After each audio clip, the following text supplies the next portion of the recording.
Tapi lang po, sir.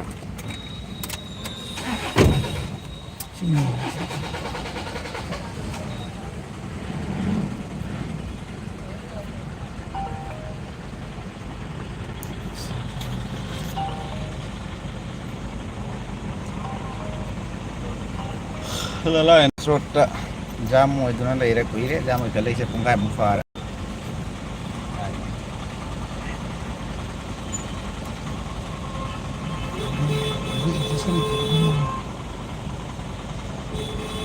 si je ke sel roji mo ka semua mo ya mamanda garim mo traffic ki ke no garim ga chet na ga dum tau san traffic ki rule ke sam mo na adana nak no traffic na yo wi ni ajun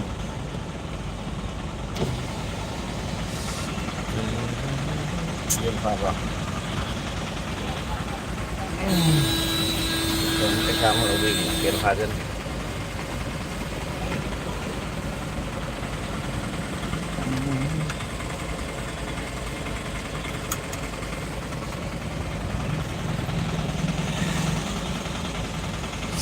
lala đang ngạt phụ lập cũng một pha để cho mình lên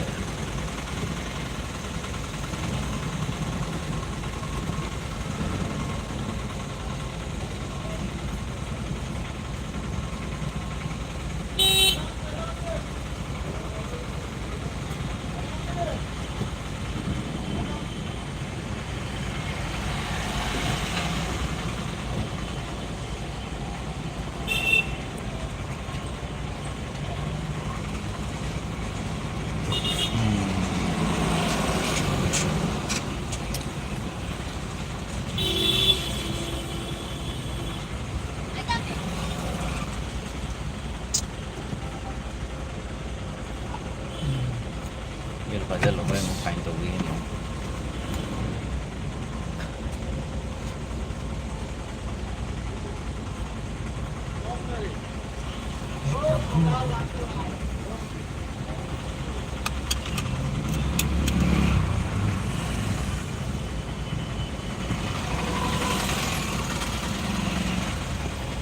thấy là đây là variety garments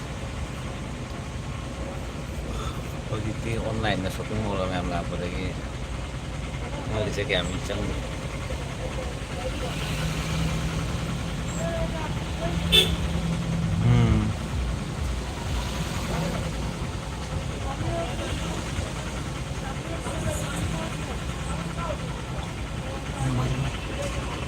Tiga-tigaan.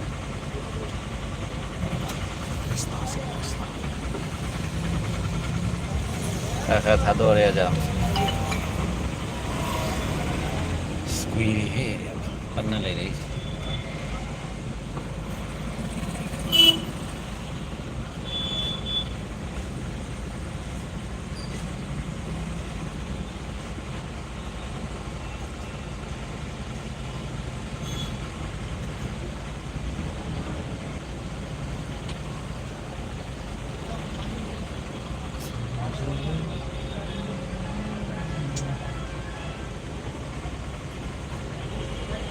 Hana lala petrol pump sih kata ni daerah Malaysia kalau di kimi am lah ya.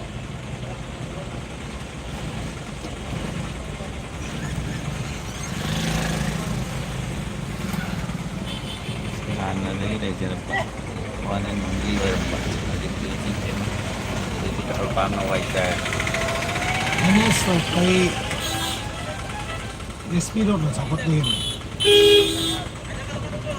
Stand by bang.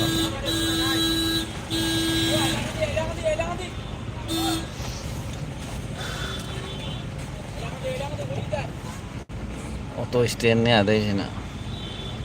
Lala lagi Highland di cepegi. Sige tuong dorim. Ay, sonda sakera.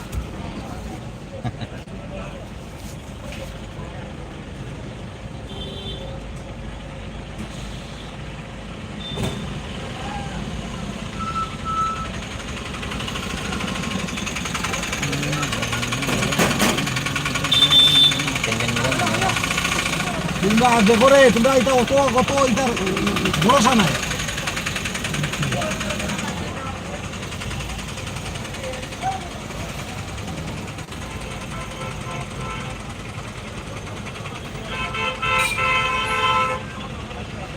Oh, kun ba hamar. Tu kia aku le ono jam ile tu. Tu kita aku le tu ino hamile ko sa wadi gari ko. Law na rin. Masak sih tahu sih. Mata ni kicu kya la utu ni dai ko ni ono. Kela di kaita ni masakan mo jese mo cuma capat tama me am sina ne. Muskara tare nu dilam ni. Wo buria le lami ta. Ye gari de la uria. Mo jar rồi mà cũng xin mo se cũng thầy tôi làm thoải cũng tao. Asik kita makta ni apa jam mo jese sih. Masai lain dah. Oi gina oi jet saya jadi kaim jam ni ngani. Nama taga sudah roy.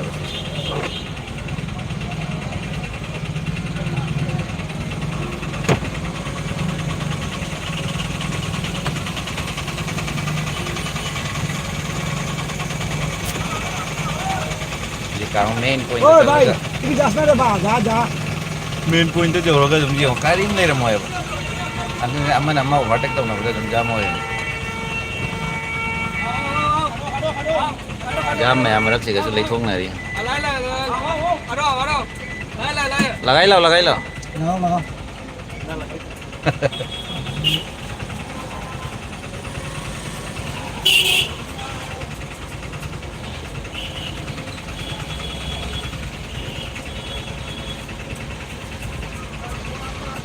Mati orang cepat sih lagi. Kamu segitu orang cepat na. Si prosasan lambat ya ko. Dengan cara.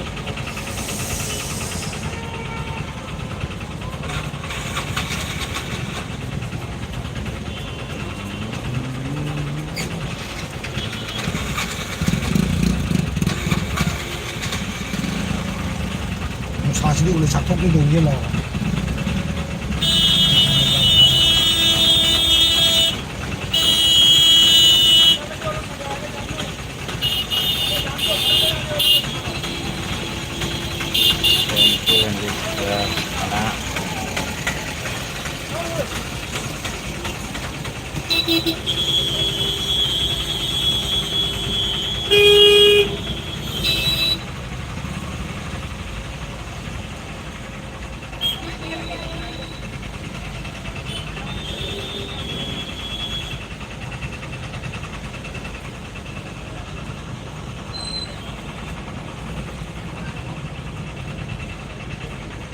No dapat letak ya, cukup banyak ada lah.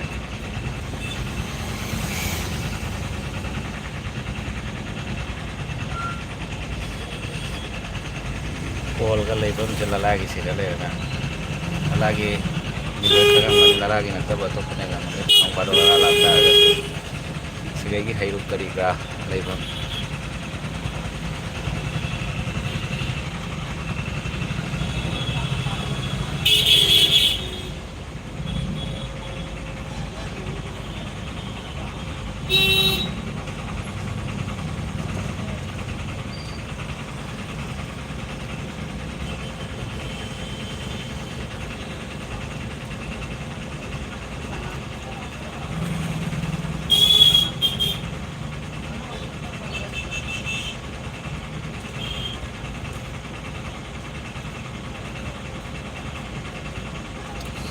Tapi polis kali itu benar benar. Nah ini polis itu enggak. Kamu enggak kan?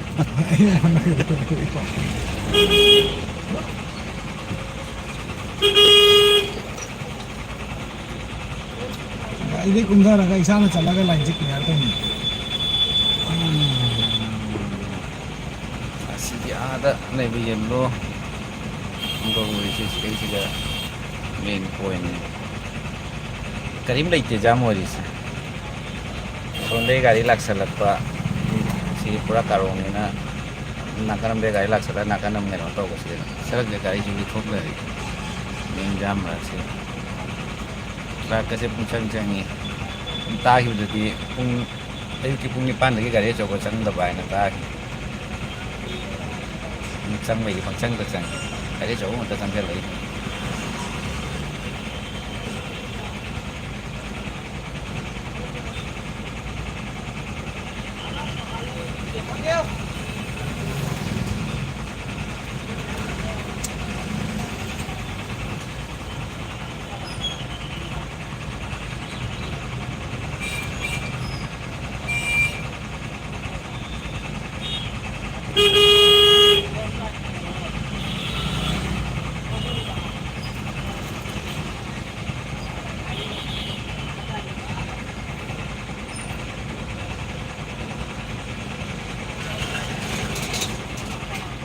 Ini sungliang-liang itu ya.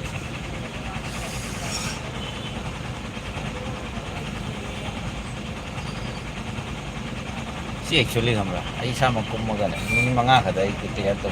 Ini mana faru? Saya leba duty tari ba kango ini mo traffic saman na ya ba.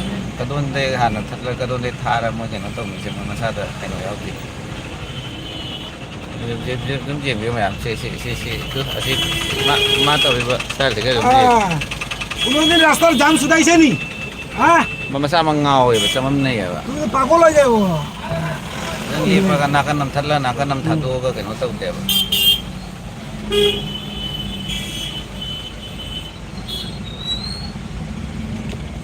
Sini biro to da lesal ya.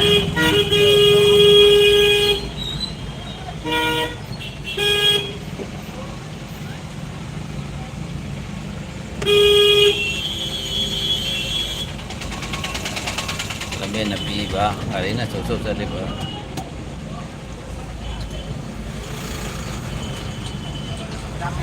Chiga na Delhi bazar wa.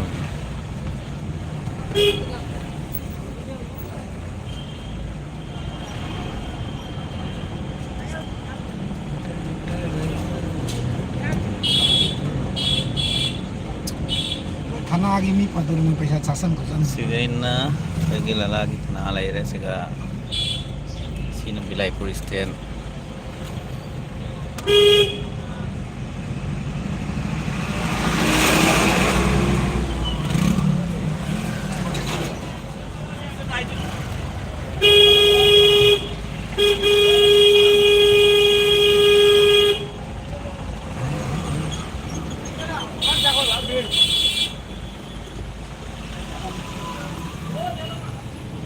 Kenapa Rahul ke Pak